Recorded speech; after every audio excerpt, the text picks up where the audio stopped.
ನಮ್ಮ ನವಗ್ರಹಗಳ ಸರಣಿಯ ಮುಂದುವರಿದ ಭಾಗವಾಗಿ ಅಸುರಗುರು ಶುಕ್ರಾಚಾರ್ಯ ಅಥವಾ ಶುಕ್ರಗ್ರಹದ ಬಗ್ಗೆ ನೋಡೋಣ. ಮಹರ್ಷಿ ಭೃಗು ಕಶ್ಯಪ ಋಷಿಗಳ ಪುತ್ರಿ ಉಷಾ ಅಥವಾ ಕಾವ್ಯಮಾತಾಳನ್ನ ವಿವಾಹವಾಗಿರುತ್ತಾರೆ. ಅವರ ಮಗನೇ ಶುಕ್ರ. ಶುಕ್ರನು ಮಹರ್ಷಿ ಆಂಗೀರಸರ ಬಳಿ ವಿದ್ಯಾಭ್ಯಾಸ ಕಲಿಯುತ್ತಾನೆ.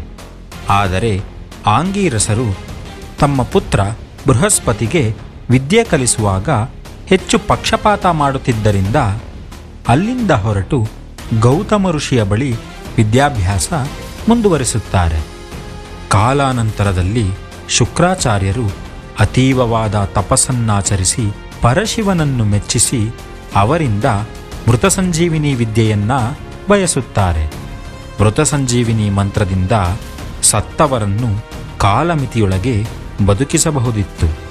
ಶಿವನು ಶುಕ್ರಾಚಾರ್ಯರಿಗೆ 1000 ವರ್ಷಗಳ ಕಾಲ ಬರೀ ಗಾಳಿಯನ್ನು ಸೇವಿಸುತ್ತಾ ಕೆಲವು ಕ್ರಮಗಳನ್ನು ಮಾಡಬೇಕು, ನಂತರ ಮೃತಸಂಜೀವಿನಿ ಮಂತ್ರವನ್ನು ಬೋಧಿಸುತ್ತೇನೆ ಎಂದು ಹೇಳುತ್ತಾರೆ. ಶುಕ್ರಾಚಾರ್ಯರು ಅಸುರರ ಪರವಿದ್ದದ್ದರಿಂದ ಹೆದರಿದ ದೇವತೆಗಳು ಅಸುರರನ್ನು ನಾಶ ಮಾಡಲು ನಿಶ್ಚಯಿಸುತ್ತಾರೆ.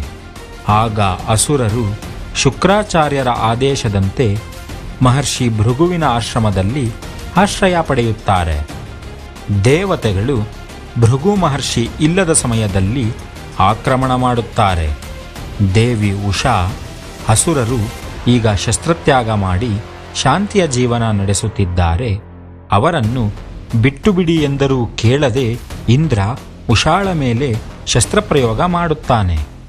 ಆಕೆ ತನ್ನ ಶಕ್ತಿಯಿಂದ ಇಂದ್ರನನ್ನ ಸೋಲಿಸುತ್ತಾಳೆ.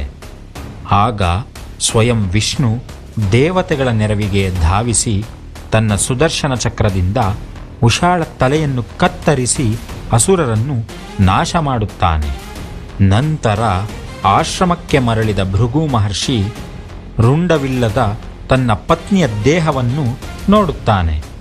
ತನ್ನ ದಿವ್ಯ ದೃಷ್ಟಿಯಿಂದ ನಡೆದ ವೃತ್ತಾಂತವನ್ನು ತಿಳಿದು ವಿಷ್ಣುವಿಗೆ ಮರಳಿ ಮರಳಿ ಭೂಮಿಯ ಮೇಲೆ ಅವತರಿಸುವಂತಾಗಲಿ ಹಾಗೂ ಇಲ್ಲಿಯ ಕಷ್ಟ ಅರಿಯುವಂತಾಗಲಿ ಎಂದು ಶಾಪ ನೀಡುತ್ತಾನೆ. ನಂತರ ತನ್ನ ಕಮಂಡುಲದ ಜಲಕ್ಕೆ ಮಂತ್ರಶಕ್ತಿಯನ್ನು ತುಂಬಿ ಉಷಾಳ ದೇಹದ ಮೇಲೆ ಸಿಂಪಡಿಸಿ ಅವಳಿಗೆ ಮರುಜೀವ ನೀಡುತ್ತಾರೆ. ಹೀಗಾಗಿ ವಿಷ್ಣು ಪದೇ ಪದೇ ಭೂಮಿಯ ಮೇಲೆ ಅವತರಿಸುತ್ತಿದ್ದಾನೆ.